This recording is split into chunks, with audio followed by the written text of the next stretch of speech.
हाँ देखिए, जिस समस्त पद में पूर्व पद प्रधान तथा उत्तर पद गौण हो, जिस समस्त पद में पूर्व पद प्रधान हो, उत्तर पद गौण हो। गौण का मतलब जो मुख्य नहीं है। आपको इतना ध्यान रखना है, पूर्व पद प्रधान समास कौन सा है? शॉर्ट में याद रखने के लिए क्या है? पूर्व पद प्रधान समास। पूर्व पद प्रधान समास कौन सा है? अभिभाषा बोर्ड आपसे कई बार पूछ चुका है और आगे भी पूछ सकता है। जिस समस्त पद में, जिस समस्त पद में पूर्व पद प्रधान तथा उत्तर पद गौण हो, उसे अव्ययीभाव समास कहते हैं। और याद करने के लिए पूर्व पद प्रधान समास कौन सा है? अव्ययीभाव। समझ में आ गई बात? अब देखें, अब इसको पहचानने की, ये तो इसकी परिभाषा हो गई। पहचान किस प्रकार से करेंगे ये ध्यान रखना। जिन शब्दों में उपसर्ग लगा हो, यानी जिस शब्द में उपसर्ग लगा है उसमें अव्ययीभाव समास होगा। जैसे आजीवन, जैसे आजीवन, तो आजीवन इसमें कौन सा समास है? अव्ययीभाव। क्यों है? क्योंकि इसमें उपसर्ग लगा है। यही पहली पहचान है, जिन शब्दों में उपसर्ग लगा हो उसमें अव्ययीभाव होता है। समझ में आ गई? आजीवन। अब आजीवन का अगर विग्रह करेंगे, एक चीज होती है समास करना, एक चीज होती है समास विग्रह करना। समास विग्रह का मतलब होता है कि आपको इसका अर्थ लिखना है, वापस इसको तोड़ना है। तो आजीवन का मतलब क्या होता है? जीवन भर। ये इसका समास विग्रह हो गया। समझ में आ गई मेरी बात आपको? आजीवन, इसमें अव्ययीभाव क्यों है? इसका पहला कि जिन शब्दों में उपसर्ग लगा हो उसमें हमेशा अव्ययीभाव समास होता है। क्लियर है ये बात? जैसे अपन ने उदाहरण लिया आजीवन, तो इसका अर्थ हो गया जीवन भर, है ना।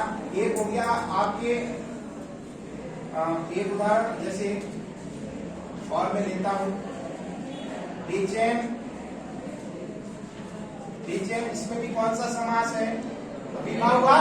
क्यों हुआ? जिन शब्दों में उपसर्ग लगा है ना। तो बेचैन का अर्थ क्या हो गया? बे का मतलब बिना, बिना चैन के, इसमें चैन नहीं है, बिना चैन के, बिना धैर्य, है ना। तो बेचैन बन गया, है ना। तीसरा, एक मिनट बता रहा हूं। तीसरा आपको मैं और बता रहा हूं, निर्विरोध। निर्विरोध, अब इसमें भी अव्ययीभाव है। निरुपसर्ग है, देखो निरुपसर्ग हुआ, है ना। तो निर का मतलब बिना, बिना विरोध के। अपन कई बार सुनते हैं कि उसको निर्विरोध चुन लिया गया, तो निर्विरोध चुन लिया गया इसका मतलब क्या है? बिना विरोध के चुन लिया गया, है ना। तो निर्विरोध में भी कौन सा समास है? अव्ययीभाव है। और इसका समास विग्रह। क्या पहली पहचान आपको आ गई? कोई इसमें दिक्कत है क्या? तो ये दूसरी पहचान करते हैं। दूसरी पहचान है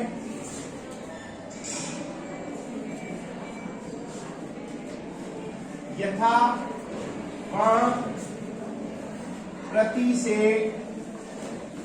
जुड़े शब्दों में, यानी जिन शब्दों में यथा और प्रति आ जाएगा, जिन शब्दों में यथा और प्रति आ जाएगा उन शब्दों में हमेशा अव्ययीभाव समास होगा। पहली पहचान बताई थी, जिन शब्दों में उपसर्ग लगा हो वो अव्ययीभाव है। क्लियर है? दूसरा, जिनमें यथा और प्रति जुड़ा हुआ आ जाएगा, कौन से शब्द? यथा और प्रति, वहां पर हमेशा अव्ययीभाव समास होगा। उदाहरण देखें,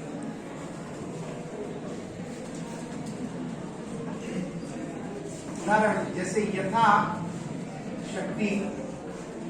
यथा शक्ति का मतलब क्या हो गया? शक्ति के अनुसार। दूसरा, यथा समय क्या हो जाएगा, समय के अनुसार।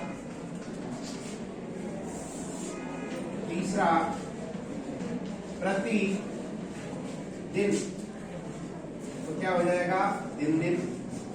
प्रतिदिन का मतलब दिन दिन या हर दिन, दो टाइप से हो जाएगा।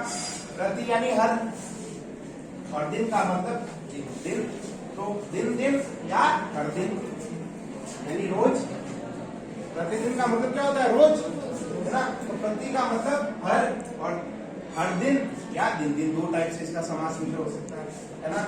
अब जैसे एक और लिया प्रत्येक, तो प्रत्येक का मतलब क्या होता है, हर एक, हर एक या एक एक, या एक एक, हर एक या एक एक। उसी प्रकार से और भी हैं, जैसे बोलिए प्रतिवर्ष, बिल्कुल राइट। प्रति आगे देखो, हमेशा पहचान साथ में आ रही है सब में। अब इसमें प्रति क्या होगा, पता लग गया कौन सी संधि है, य और व, य और व के पहले आधा वर्ण संधि कौन सी हो गई, जन संधि हो गई ना। अरे य के पहले आधा वर्ण आया, तो य के हटा के ई की मात्रा लगाई, प्रति, आधा अक्षर पूरा किया तो प्रति बन गया, और य को हटा दिया तो एक की मात्रा लगाई, प्रति प्लस एक। अरे प्रति प्लस एक, ठीक है। अब प्रति वर्ष देखो पहचान सब में आ रही है, इसलिए अभिभाव हो रहा है सब में। प्रति वर्ष यानी हर वर्ष या वर्ष, वर्ष। समझ में आ रही मेरी बात आपको? अरे क्लियर है क्या? तो ये दूसरी पहचान, यथा और प्रति से जुड़े शब्दों में हमेशा अभिभाव समास होगा। अब करते हैं आपकी तीसरी पहचान।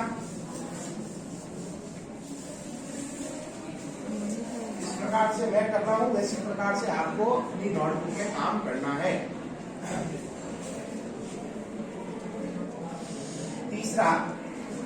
तीसरा जो है वो पहचान है शब्दों की जहां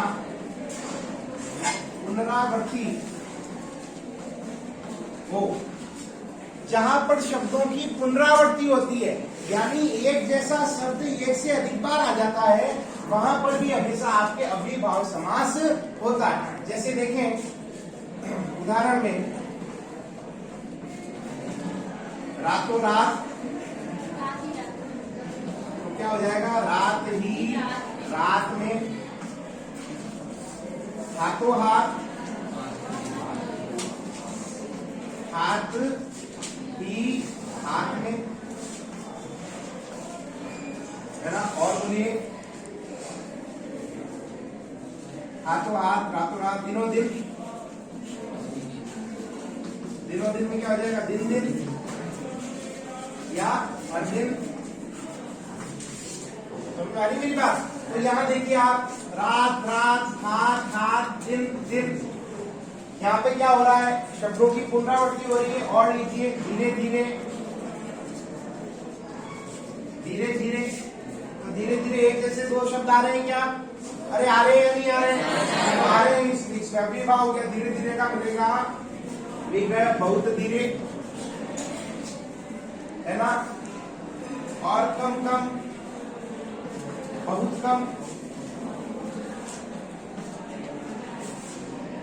है ना। ज्यादा से ज्यादा, ज्यादा ज्यादा ज्यादा, तो क्या मिल जाएगा, बहुत ज्यादा। तो जहां पर देखिए आप शब्दों की पुनरावृत्ति हर एक उदाहरण में हो रही है, इसलिए यहाँ पर आपके अव्ययीभाव समास होगा। ये तीन पहचान है अव्ययीभाव की। इन तीन पहचान से बाद कोई उदाहरण आपके नहीं जाएगा।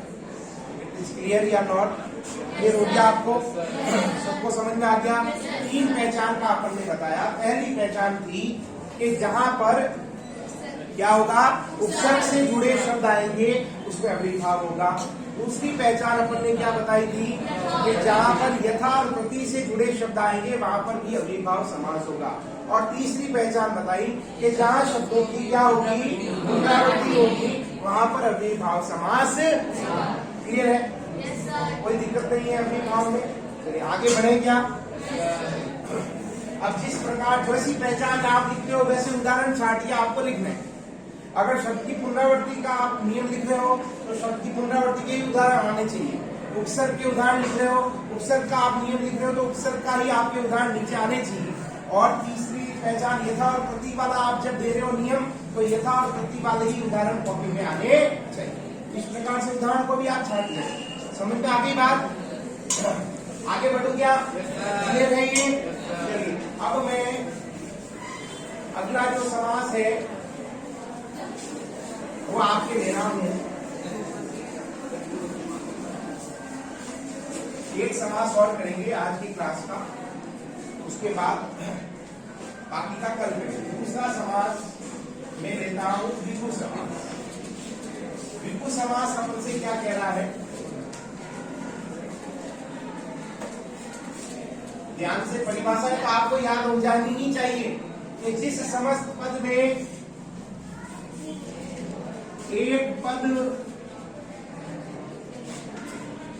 संख्यावाची हो उसे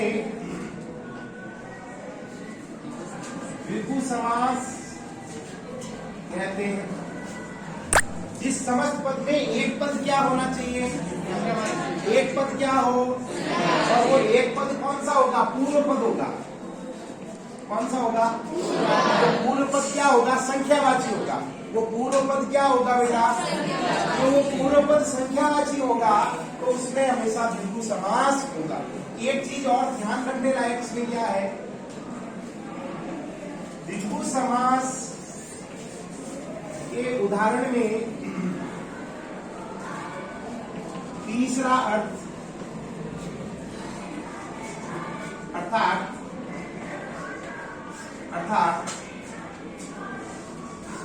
अन्य अर्थ नहीं निकलेगा।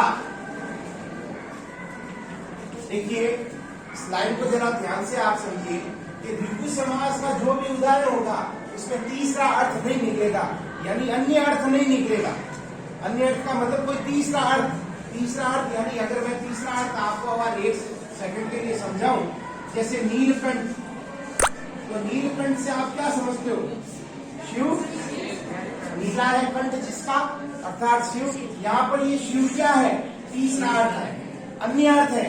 देखो कहां पर नीलकंठ से कोई शिव का अर्थ नहीं निकल रहा, लेकिन जब हमने इसको समझा, इसका विग्रह किया, इसको तोड़ा, तो अपन को समझ में आया इसका अर्थ क्या है? शिव है। नीलकंठ से शिव नहीं निकल रहा, जब हमने नीलकंठ का विग्रह किया है तब अपन को अर्थ क्या मिला? अगला मिला। तो ये शिव क्या है? तीसरा अर्थ है, अन्य अर्थ है।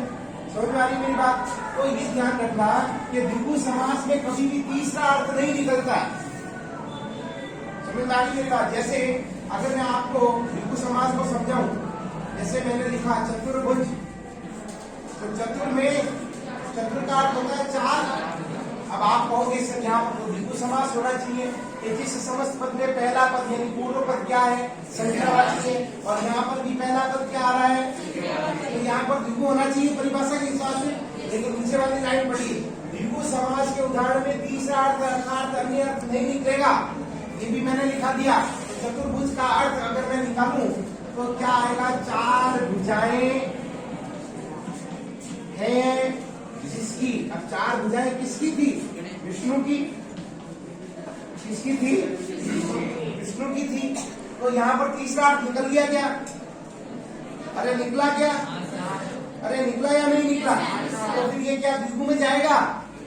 नहीं जाएगा।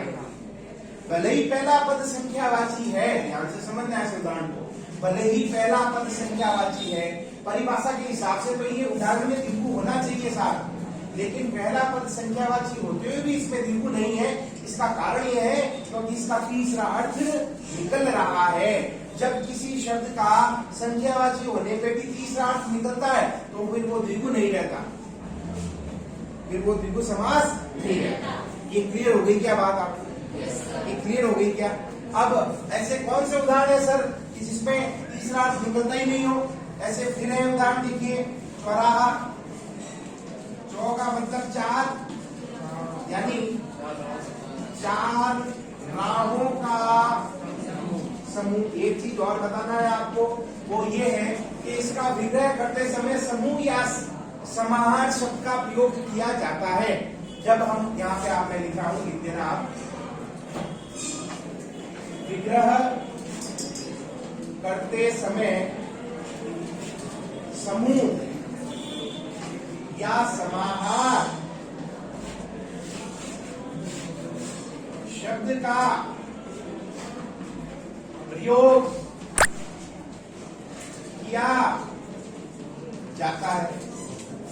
कि जब भी द्विगु समास का जब हम विग्रह करेंगे तब समूह या समाहार शब्द का प्रयोग करेंगे। अब देखिए मैंने लिखा है चौराहा, तो चौराहा में मैंने क्या लिखा, चार राहों का समूह, या मैं लिख सकता हूं समाहार। क्लियर है? अरे है या नहीं? क्लियर हुआ या नहीं हुआ? नहीं समझ में आया तो मुझे वापस बताया कि सर नहीं आया। आप बोलिए।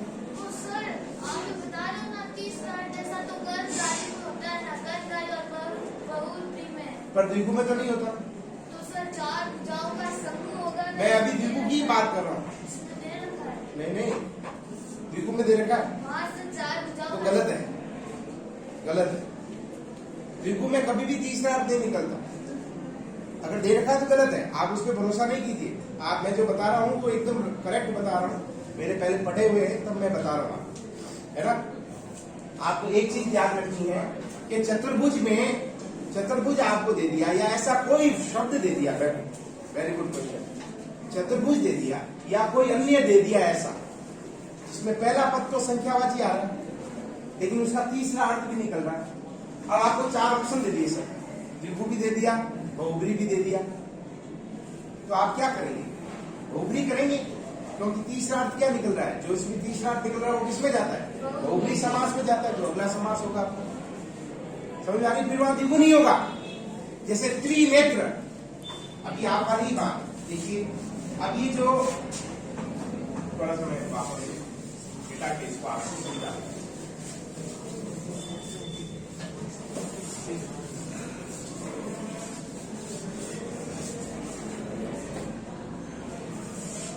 अभी त्रिनेत्र और एक मैंने लिया त्रिलोक, त्रिनेत्र और त्रिलोक। त्रिनेत्र का अगर हम विग्रह करेंगे, तीन है नेत्र जिसके, किसके थे तीन नेत्र? तीसरा अर्थ निकल गया, निकला या नहीं निकला? तो क्या आप इसमें द्विगु करेंगे? नहीं करेंगे। भले ही पहला पद संख्यावाची है पर द्विगु नहीं हो सकता क्योंकि इसका तीसरा अर्थ निकल रहा है। अब इसका देखिए, तीन यहाँ भी है, इसका अर्थ है तीन, तीन लोगों का समूह या समाहार, तीन लोगों का समूह या समाहार। क्या इसका कोई तीसरा अर्थ निकल रहा है? नहीं निकल रहा, तो फिर इसमें द्विगु हो गया। क्लियर हो गया? अरे हुआ या नहीं हुआ? चलिए और उदाहरण देखिए इसके द्विगु के, बोले उदाहरण। त्रिफला, त्रिफला, तो त्रिफला यानी तीन फलों का समूह, कोई तीसरा अर्थ नहीं निकल रहा, द्विगु होगा। और तीसरा अर्थ निकल ही नहीं रहा, द्विगु ही होगा। और पहला पद संख्यावाची भी, अगला बोले है जी पंचवटी,